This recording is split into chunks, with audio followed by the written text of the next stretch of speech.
Today we have the 2021 Tesla Model 3. This vehicle has done just under 21,000 miles.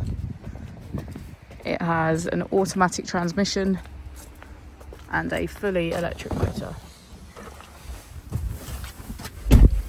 On our user interface, we're met with navigation as a feature, as well as an overview of the vehicle.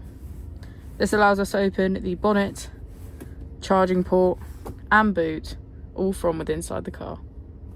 If we click on our Tesla icon in the bottom right, we can access our controls, dynamics, charging, autopilot, schedule, safety, service and software.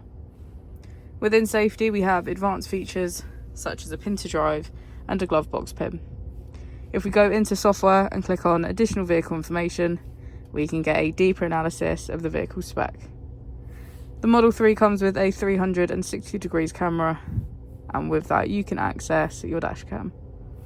If we press here, we can access our climate control with heated seats on either side and our heated steering wheel.